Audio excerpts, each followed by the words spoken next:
Hi, I'm Lisa Simpson. I'm Director of Firm Services at the AICPA, and I'm here to talk about some questions that we've encountered with small business owners as they go through the loan application for the Paycheck Protection Program offered through the SBA. These new PPP loans are designed to help small businesses fund costs like payroll, rent, utilities, or mortgage interest that they're going to pay out from February 15th through June 30th, 2020. These loans are guaranteed by the SBA at 100%. They don't require collateral, no personal guarantee is required.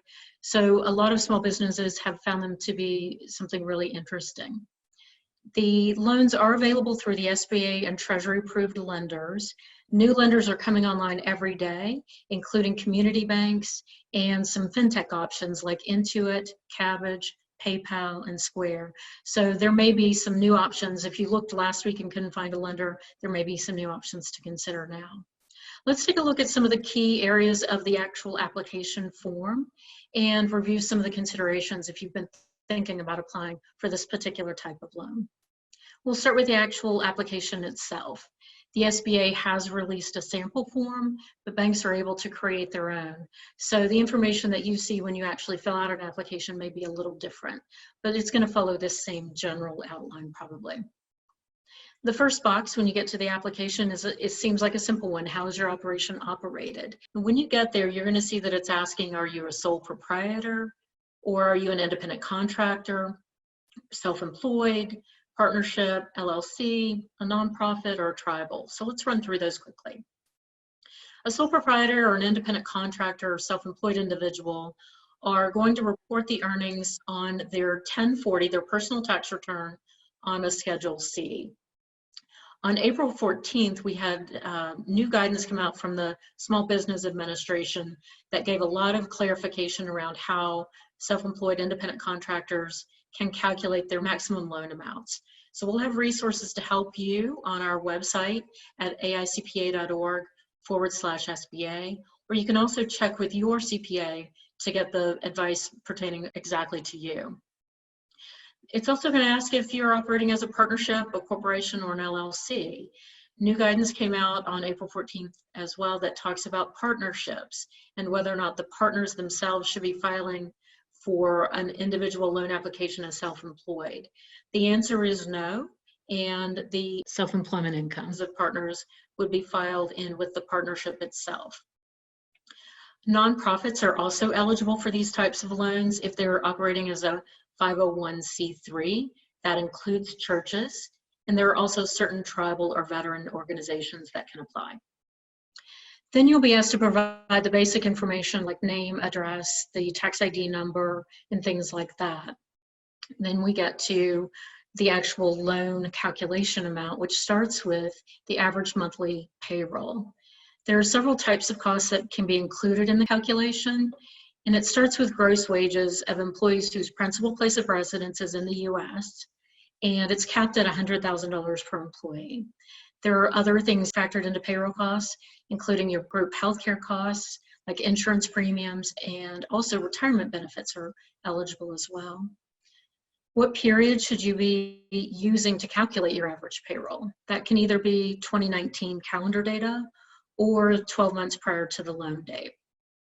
The AICPA has been working with several payroll processing companies, and they've developed a special report for this calculation. They're called PPP compliant reports.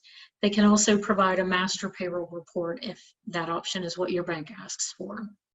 The AICPA has developed a loan calculator so that you can calculate the eligible payroll costs yourself, and that is available at aicpa.org/SBA.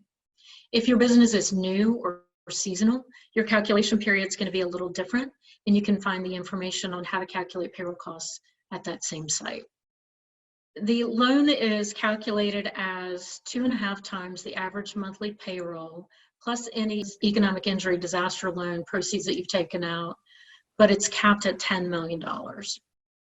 The next question that you're going to be asked on the application is around the number of employees. Generally, these PPP loans are limited to organizations with 500 or fewer employees. There are some exceptions around SBA size standards, affiliation rules, franchise considerations. So if you have questions around how that 500 employee limit is calculated, please feel free to consult your CPA.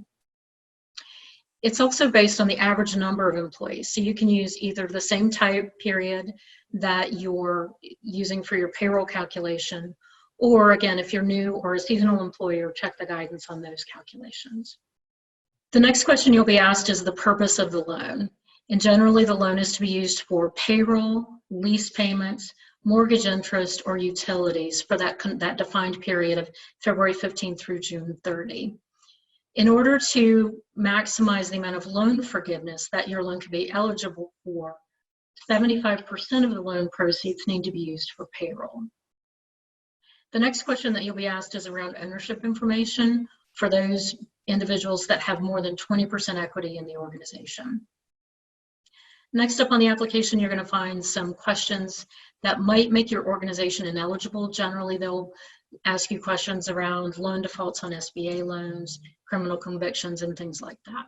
That leads up to the next section, which is around certifications and authorizations. You'll really want to read those carefully to make sure that you are agreeing to all of those certifications and authorizations. They'll ask you questions like, does your current economic condition make the loan request necessary? You also have to certify that you'll be using the loan for business-related purposes and that you'll provide the documentation that your lender asks for the loan proceeds and the loan forgiveness. Just as a reminder, certain PPP loan information is covered by Freedom of Information Act requests, so you may want to keep that in mind as well. After you've reviewed all of that documentation, you'll be ready to submit. And the AICPA has developed a set of recommended documents to provide with your loan application. You can find those at www.aicpa.org/SBA as well. We'll talk about the loan forgiveness component of a PPP loan in our next video, but there are other options as well, not only through the SBA, but through payroll tax credits that might be important for your business to consider as well. So please check out all of these options with your local CPA and check back at aicpa.org/SBA for additional information. Thank you.